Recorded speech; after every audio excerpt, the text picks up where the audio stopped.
거울은 햇빛을 반사시키는 기능을 합니다.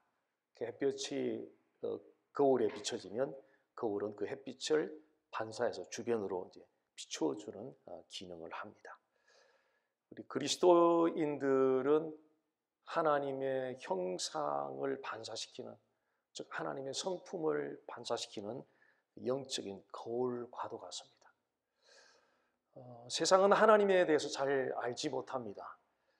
그래서 세상은 그리스도인들의 삶의 모습을 통해서, 그 삶의 모습을 통해서 하나님이 이런 분이구나, 하나님이 어떤 분인가를 알고 싶어 합니다.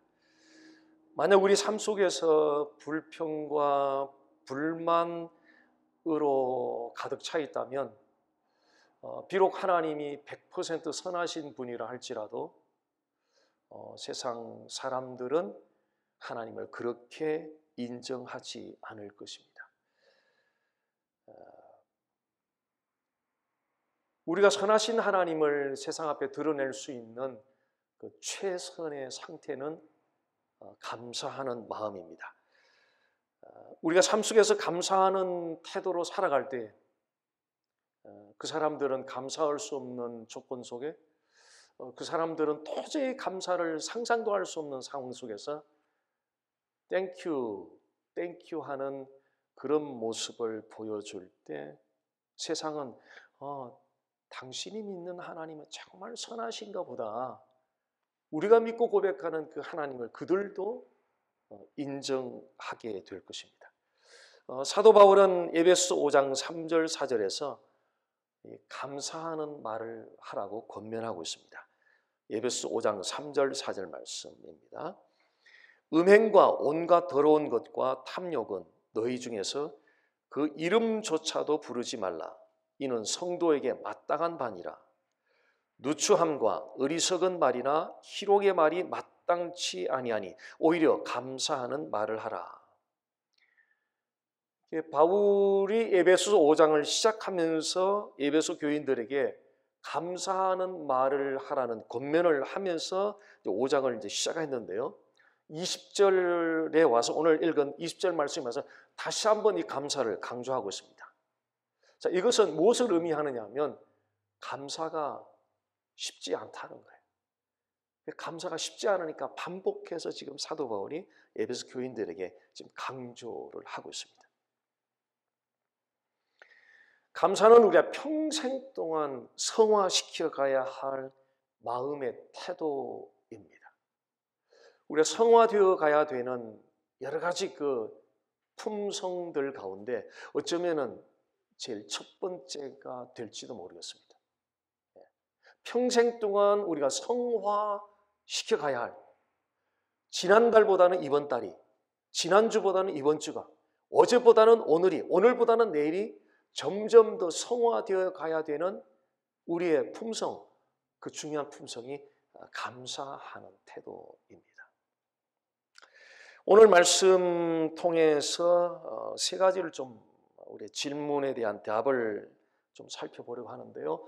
첫 번째 질문은 범사에 감사하는 마음을 가지기 위해서 근본적으로 무엇이 필요한가? 두 번째는 하나님이 우리에게 원하시는 감사는 도대체 어느 정도인가? 세 번째, 어떻게 하여야 실제로 감사를 실천할 수 있을 것인가? 이 세 가지 질문에 대한 답을 함께 생각해 보도록 하겠습니다. 첫 번째 질문입니다. 범사에 감사하는 마음을 가지기 위해서 근본적으로 무엇이 필요한 것입니까? 범사에 감사하는 마음을 가지기 위해서 근본적으로 성령으로 충만해야 합니다. 에베소 5장 18절 말씀을 좀 보면요.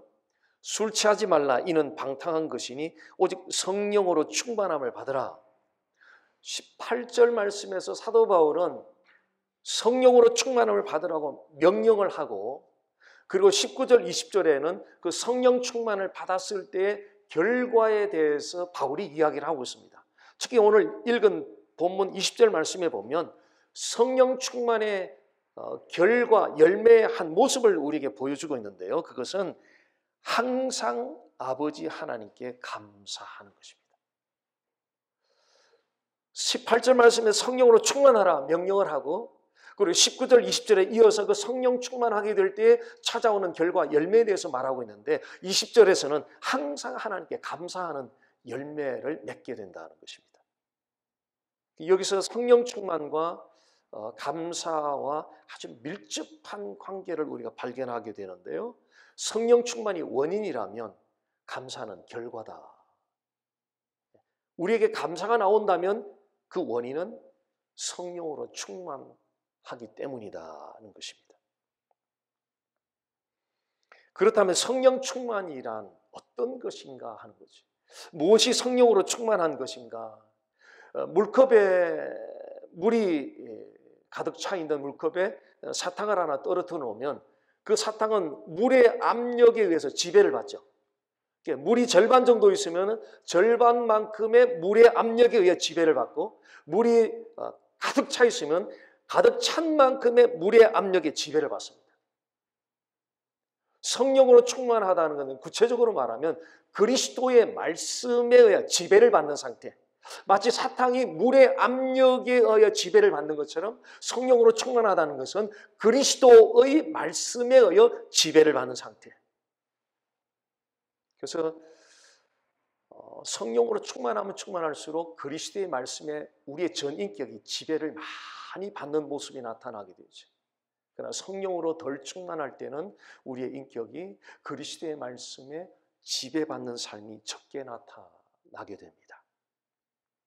여기서 우리는 중요한 사실 한 가지를 생각할 수 있는데요. 그것은 감사의 근원은 환경에서 찾아오는 것이 아니라는 것입니다.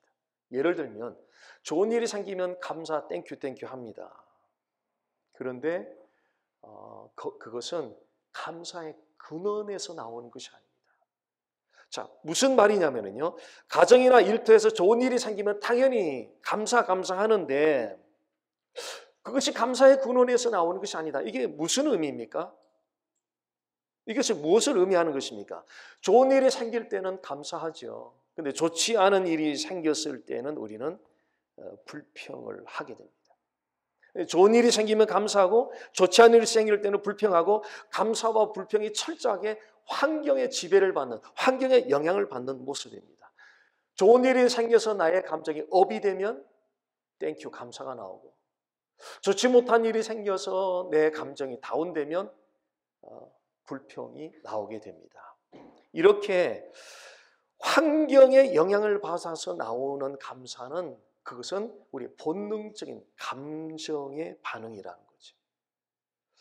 그런데 그리스도인들에게 범사에 감사하라고 하는 것은 바로 그런 감사가 아니라는 것입니다. 자, 범사에 감사하라는 것은 우리의 그 본능적인 감정을 뛰어넘는 감사를 말하는데요. 그것은 그리스도의 말씀의 지배를 받아서 성령이 충만한 데서 나오는 그 땡큐 감사를 말합니다. 그리스도의 말씀의 지배를 받고 성령으로 충만하면 우리에게 좋지 못한 일이 생겼을 때 터져나오는 그 불평, 불만을 그리스도의 말씀에 성령 충만할 때는 그 성령이 우리를 꼭 눌러주는 거죠. 불평, 불만이 막 솟아오를 때 그리스도의 말씀의 지배를 받고 성령으로 충만한 상태에 들어가면 그 성령이 우리를 꼭 컨트롤, 통제하게 되는 거죠. 반대로 우리의 불평불만은 통제를 하면서 죄로 말미암아 영원히 심판받을 운명에서 예수 그리스도를 믿고 죄사함 받고 영원한 하나님 나라의 자녀가 되고 영생을 얻은 그 구원의 복에 대해서는 점점 더 우리 안에서 크게 일어나게 하는 은혜를 그리스도의 말씀의 지배를 받고 성령으로 충만하면, 이 성령이 동시에 두 가지를 동시에 한다는 거죠. 불평은 억제시키고 하나님의 은혜에 대한 감사도 크게 일어나게 하는. 그래서 바로 그리스도의 말씀의 지배를 받아 성령으로 충만한 것이 감사의 근원이 된다 하는 것입니다. 자, 범사에 감사하기 위해서 우리에게 무엇이 필요합니까? 그리스도의 말씀의 지배를 받아 성령으로 충만한 것이 우리에게 필요합니다. 두 번째 질문입니다. 하나님이 우리에게 원하시는 감사는 도대체 어느 정도입니까? 어느 정도 감사하라는 것입니까? 하나님이 우리에게 원하시는 감사는 항상 감사하는 것입니다. 20절 말씀 다시 보겠습니다. 뒷부분에 보면 항상 아버지 하나님께 감사하며. 바울은 지금 에베소 교인들에게 항상 감사하라고 요청하고 있습니다. 여기에 우리의 고민이 있죠. 자, 어떤 고민이냐면 종종 감사하라고 기록을 해놨으면 고민을 안 할 것 같아요. 왜냐하면 좋은 일 생겼을 때 종종 그럴 때만, 형통할 때만 감사하면 되니까. 근데 이게 항상 이 항상은 시련을 포함한 불행한 일들 모든 상황을 다 포함하는 거거든요. 우리가 형통할 때는 감사할 수 있지만 시련이 찾아올 때는 감사하기가 대단히 어렵습니다. 그럼에도 지금 바울이 에베소 교인들에게 요청하고 있는 항상 감사하라는 이 말, 우리의 본능은 형통하면은 땡큐하고 시련이 찾아오면은 불평이 나오는 것이 우리의 본능인데, 그럼에도 바울이 범사에 감사하라는, 항상 감사하라는 이 말을 왜 진지하게 들을 필요가 있는 것은 사도 바울이 직접 체험했기 때문에. 바울이 지금 머리 지식을 전하는 것이 아니라 본인이 직접 체험한 것을 전하고 있기 때문에 우리는 이 말에 귀를 주의 깊게 기울여 볼 필요가 있다는 것입니다. 바울은 심한 매를 맞고 돌에 맞아 죽을 뻔했고, 사람들로부터 억울한 비방에 공격을 당했고, 감옥에 갇히기도 했습니다. 예수님을 만난 이후에 사도 바울은 복음을 전하고 교회를 세우는 일에 평생 동안 그는 혼신의 힘을 다하며 헌신했습니다. 그 정도면 은퇴 이후에 넉넉한 하우스에 연금에 편안하게 좀 이렇게 제공받으며 살만하지 않습니까? 그런데 차갑고 악취나는 그 황량한 로마 감옥 안에 갇혀 있으니 이것이 웬 말입니까? 자기 인생을 다 바쳐서 헌신하며 복음 전하고 교회 세우고 그것이 자기 인생의 전부 다였는데, 좋은 대우를 받으면서 여생을 좀 지내도 되지 않겠어? 그런데 로마 감옥 안에 있다는 이것이 웬 말이냐는 거죠. 자, 이런 상황이면 당연히 그 입에서는 불평이 쏟아져야 되고, 당연히 불만이 쏟아져야 되고, 분명히 하나님을 향해서 Why me라는 퀘스천을 던져야 되는 상황이었다는 거죠. 그런데 바울은 수신자들에게 항상 감사하라고 편지를 쓰고 있습니다. 그 말은 본인이 지금 감옥 안에서 하나님께 감사하고 있다는 이야기입니다. 이것은 추상적인 아이디어가 아니라 실제 이야기입니다. 기독교는 추상적인 아이디어로 사람들을 설득시키는 종교가 결코 아닙니다. 기독교는 진리를 선포합니다. 진리는 언제나 분명하죠? 확실하죠? 실제적이에요. 반면에 추상적인 아이디어는 항상 애매모호해요. 불투명해요. 비실제적이에요. 기독교는 실제적인 진리를 전하죠. 그래서 에베소 5장 20절에서 말하는 범사에 항상 감사하라는 사도 바울의 요청이 바로 우리에게 실제적으로 들려올 수 있다는 거죠. 시련 가운데서도 실제로 감사할 수 있는 그 일이 실제로 일어날 수 있다는 이야기입니다. 그런데 우리가 한 가지 좀 염두에 둬야 될 것은 우리는 연약한 육신의 감정을 가지고 있다는 겁니다. 그래서 지진이나 허리케인 이런 자연재해 등으로 피해를 수많은 사람들이 입는 현장을 보면서 그래도 감사할 수 있을까? 그 피해 가운데 사랑하는 배우자가 목숨을 잃고 사랑하는 자녀들이 목숨을 잃었는데 그 상황에서 과연 감사할 수 있을까? 우리 사랑하는 누군가가, 가족 중에 누군가가 아니면 가까운 누군가가 끔찍한 범죄의 희생자가 되었다는 소식을 지금 들었는데 과연 이래도 감사하라고 성경이, 하나님이 과연 이래도 요청해도 되는 것인가? 비즈니스가 지금 뱅크럽시를 해야 되는 그런 상황이 왔는데 그래도 성경은 그래도 그런 사람들에게 항상 감사하라는 이 요청을 과연 해도 되는 것인가 하는 질문이 생기죠. 하나님이 미워하시는 악에 대해서 우리도 그 악을 미워할 수 있어야 합니다. 우리가 슬픔을 겪을 때 슬픔 표현을 할 수 있어야 됩니다. 힘겨운 일을 만났을 때, 시련을 당했을 때 우리는 힘든 마음을 표현할 수 있어야 됩니다. 그런데 악에 대한 미움과 슬픈 일에 대한 슬픔과 힘든 일에 대한 힘겨운 그런 감정들을 표현하는 가운데서도 감사할 수 있다는 거예요. 그 가운데서도 우리가 감사할 수 있다는 거지. 그 이유는 로마서 8장 28절 때문에 그렇습니다. 로마서 8장 28절 말씀 보겠습니다. 우리가 알거니와 하나님을 사랑하는 자 곧 그 뜻대로 부르심을 입은 자들에게는 모든 것이 합력하여 선을 이루느니라.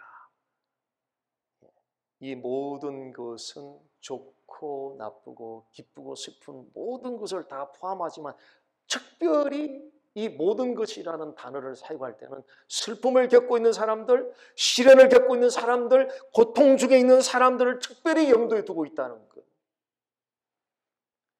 우리가 시련을 겪고 있을 때, 슬픔을 겪고 있을 때, 고통을 겪고 있을 때 하나님이 그 상황 가운데 개입하셔서 일을 하시는데 어떻게? 선을 이루어내기 위해서 하나님이 그 가운데 개입하셔서 일하고 계신다 하는 것입니다.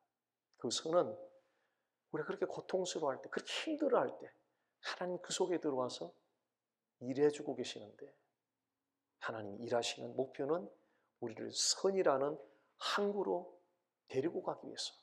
근데 선이라는 항구에 딱 가보니까 그것이 다름이 아니라 하나님의 성품을 닮은 우리의 품성이 변화된 성령의 9가지 열매, 성품의 9가지 열매를 맺는 그 모습으로 변화되어 있는 하나님이 결국 이끌고 가는 마지막 자리는 바로 품성이 변화된 열매 맺는 그 자리라는 것입니다. 고통스러운 질병과 슬픈 일들, 혹독한 시련 자체에 대해서 그 누구도 감사할 수 있는 사람은 아무도 없습니다. 그러나 그 가운데서 하나님의 성품을 닮은 사람으로 지금 변화시켜 가고 있다는 사실을 인식하게 될 때 그거는 우리가 감사한 것이 아니라 우리가 감사할 수 있는 것이 아니라 성령께서 은혜로 감사가 되어지게 하는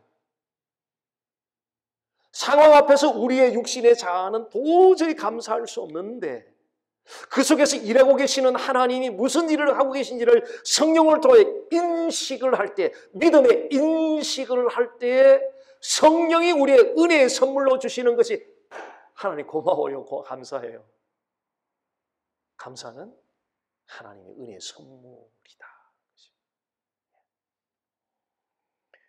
그래서 무슨 일을 만나도 항상 감사할 수 있는 것이고 바울이 감옥 안에서 이것을 체험하고 수신자들에게 후대 예수를 믿는 모든 그리스도인들에게 자신이 감옥 안에서 실제로 체험했던 진리를 전하고 있는 거예요. 항상 감사하라.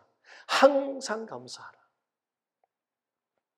불신앙은 주변에 일어난 상황에 집중을 합니다. 그리고 불평을 하죠. 그런데 신앙은 주변에 일어나는 상황을 안 보는 게 아니에요.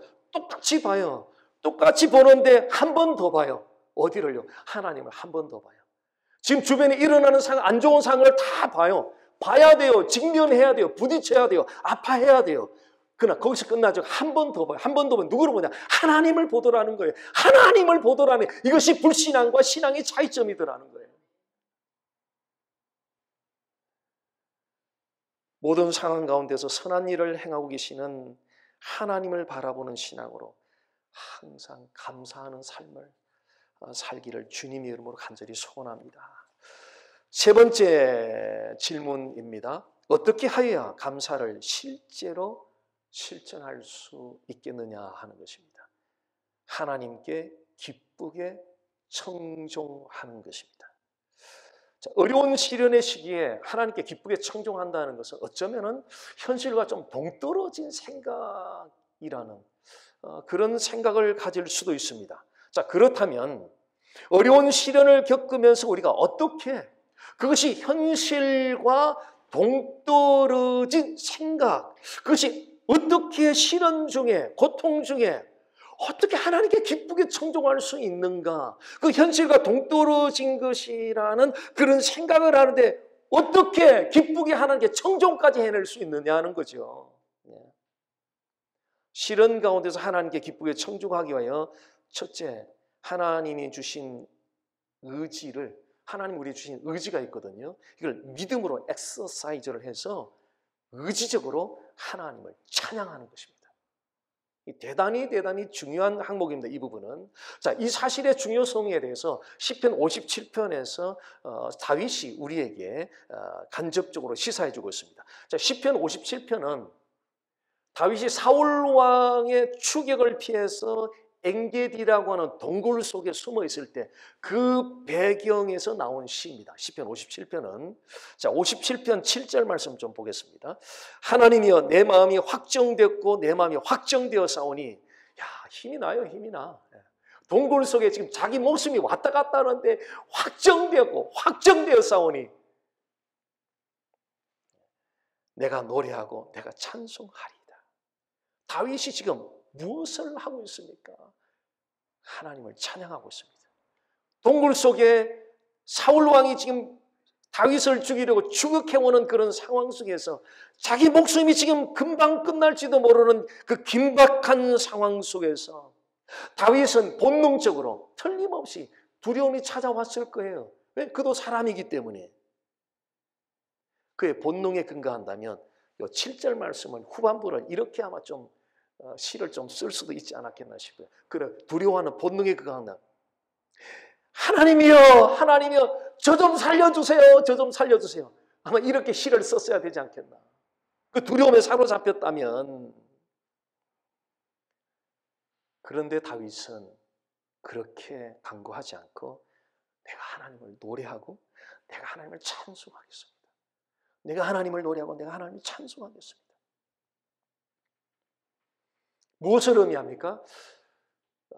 다윗은 분명히 그도 육신의 감정을 가지고 있기 때문에 그 사울 왕의 추격을 받으면서 두려운 감정이 분명히 있었을 거예요. 그런데 다윗은 두려운 감정에 사로잡히지 않고 하나님이 주신 의지를, 위를 믿음으로 엑서사이즈해서 하나님을 찬양하고 있었다는 거예요. 이거는 실제 케이스에서 프랙티스해야 되는, 이걸 진짜 프랙티스는 정말 중요한 거예요. 어떤 상황이 내게 펼쳐졌을 때에 정말 두려움이 엄습해오죠. 염려 것이 밤잠을 설칠 정도로 염려, 근심이, 두려움이 찾아왔을 때에 다윗의 자리에 우리가 들어가 본다면 두려움에 사로잡히지 않고 하나님이 우리에게 주신 의지를 믿음으로 엑서사이즈해서 하나님을 찬양하고 하나님을 선포하는 거예요.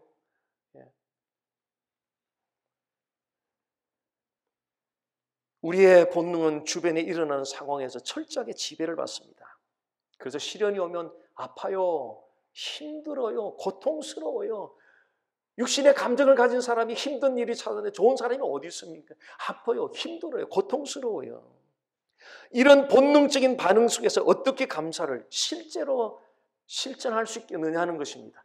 이 성경 말씀이 범사에 항상 아버지 하나님께 감사하라는 오늘에 주어진 이 말씀이 이론으로 멈추지 않고 머리 지식으로 멈추지 않고 실제 우리의 삶의 현장 케이스 앞에서 실제로 감사를 할 수 있는 실제 지식이 될 수 있는, 어떻게 그것이 가능할 수 있겠느냐는 거죠. 그것은 하나님이 주신 의지를 믿음으로 사용해서 의지적으로 하나님을 찬양해야 돼요. 의지적으로 그분을 찬양해야 돼요. 그러면 우리를 사로잡아서 곤두박질 내동댕이 치려고 했던 악한 흑암 마귀 사탄 세력들이 정말로 한 길로 일곱에 떠나가요. 이거를 하지 못하는 사람들이 사로잡혀서 어디까지 가느냐면 우울증까지 가고 어디까지 가느냐, 공황장애까지 가는 거예요. 엄청난 파워를 우리에게 주셨거든요. In the name of Jesus Christ. 예수님의 이름에 하늘과 땅의 권세를 가진 파워가 그분이 가지고 있거든요. 그런 모든 그리스도인들이 엑서사이즈 하라고 그 엄청난 이름을 주셨거든요. 어떤 목회자들만 전유물로 사용하는 것이 아니라 예수님을 영접한 모든 그리스도인들은 사용하라고 주신 이름이 엄청난 하늘과 땅의 권세를 가진 예수의 이름이다. 하나님을 찬양한다는 것은 그분의 인격과 그분이 행하신 일을 높여드린 거예요. 그러니까 하나님을 찬양하는 막연한 것이 아니라 그분의 인격, 그분이 누구시냐는 거죠. 그분이 행하신 일, 그분의 미니스트리, 사역을 두 가지를 높여드리는 거예요. 하나님을 찬양한다는 것은 분명한 거예요. 구체적인 거예요. 그분의 인격과 그분의 사역을 높여드리는 거예요. 시련이 찾아오면 오는 가운데 하나님을 높이고 찬양한다는 건 정말 어려워요. 정말 어려워요. 감정은 점점점 땅속으로 지금 내려가고 있는데 하나님을 찬양한다. 이 엄청나게 힘든 일. 그래서 여기서 치열한 영적 전투가 벌어지고 있는 거예요. 시련의 상황에 집중하면 불평, 불만이 계속 쏟아져 나오고요. 조금의 마음의 여유도 없는 그런 상황에서 하나님을 찬양한다는 것은 정말 어려운 일이에요. 그럼에도 우리는 항상 범사에, 그러함에도 울 수밖에 없는 상황 속에서도, 두려움을 가질 수밖에 없는 상황 속에서도, 근심할 수밖에 없는 상황 속에서도, 낙심할 수밖에 없는 상황 속에서도, 절망할 수밖에 없는 상황 속에서도, 그럼에도 우리는 그분 예수를 믿는 그리스도인들은 그럼에도 감사를 해야 하는 것은 우리의 몫이에요. 그럼에도 감사를 해야 돼. 우리가 반드시 해야 될 일이에요. 범사에 감사하라. 이는 그리스도 예수 안에서 너희를 향하신 하나님의 뜻입니다. 성령님께 도움을 구하며 믿음으로 의지를 사용하면 성령께서 도와주실 거예요. 도와주세요. 시련 가운데 하나님께 기쁘게 청종하기 위하여 두 번째입니다. 두 번째는 하나님이 주신 의지를 사용해서 의지적으로 하나님의 주권을 초점하십시오. 20절 말씀, 에베소 5장 20절 다시 봅니다. 시작 부분에 보면 범사에라고 나오는데 이 똑같은 동의어가 에베소 1장 11절에 있습니다. 1장 11절 시작 부분에 보면 모든 일, 모든 일, 이 범사 모든 일 같은 동의어입니다. 하나님은 모든 일에 대해서 자신의 뜻의 결정대로 역사하십니다. 하나님 자신의 뜻의 결정대로 역사하신다. 모든 일에. 이것은 모든 일에 대한 하나님의 주권을 의미합니다. 하나님은 모든 일, 모든 상황에 대한 그 주권을 가지고 계신 분이에요. 하나님의 주권이라는 의미는 크게 두 가지로 설명할 수 있는데, 첫째는 최고의 권위자라는 거예요. 그러니까 모든 상황에 대한 주권을 가질 수 있는 분은 딱 한 분밖에 없어요. 최고의 권위자만이 가질 수 있어요. 우리가 믿는 그 하나님은 최고의 권위자시다는 거죠. 그리고 주권이라는 말 두 번째 의미는 모든 상황이 그분의 통제하에 있다. 죽든 살든 아프든 건강하든 모든 상황이 최고의 권위자이신 하나님의 통제하에 지금 있다. 그 상황들이 사람들 안에는 엎치락뒤락 죽을 듯 살 듯 별일이 다 일어나지만 그 모든 상황이 하나님의 주권 안에 있다. 하나님의 통제하에 있다. 하나님의 컨트롤 하에 있다는 거죠. 반면에 인본주의자들은 이 하나님의 주권을 인정하지 않습니다. 인본주의라는 것은 하나님의 주권과는 하나님과는 상관없이 인간이 주체가 되는 거예요. 인간 자신이 주체가 되는 거예요. 그래서 모든 상황에 하나님을 개입해서 해석하는 것을 거부해요. 세상에는 해석되지 않는 인생 스토리들이 너무 많은데요.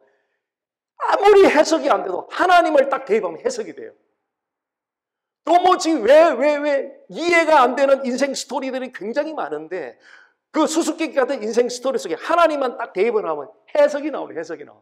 그런데 인본주의자들은 이 하나님을 대입하는 것을 거부한다는 거죠. 지금 이런 인본주의적 사고방식이 현대 교회 안에 깊숙이 지금 침투해 들어와 있습니다. 깊숙이 들어와 있어요. 자, 미국 내 어느 그 지역에서 30대 어느 자매가 교통사고로 갑자기 죽었어요. 그 장례식에 이제 집례를 하면서 메시지를 전하던 그 목사님이 이런 말을 했어요. 이것은 하나님의 뜻이 아니다. 그 자매, 30대 자매의 갑작스런 교통사고로 인한 죽음에 대해서 이것은 하나님의 뜻이 아니다. 이해할 만하죠.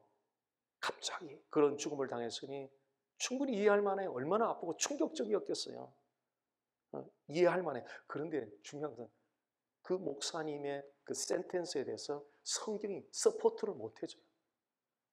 성경이 서포트 못 해줘요. 하나님 뜻이 아니다고 말한 그 말에 대해서 하나님이 지지를 안 해준다고. 성경이 지지를 해줄 수가 없어요. 본인이 너무 마음이 아파서 그런 말을 내뱉을 수는 있을지 모르지만 성경이 지지해 줄 수 있는 스테이먼은 아니라는 거죠.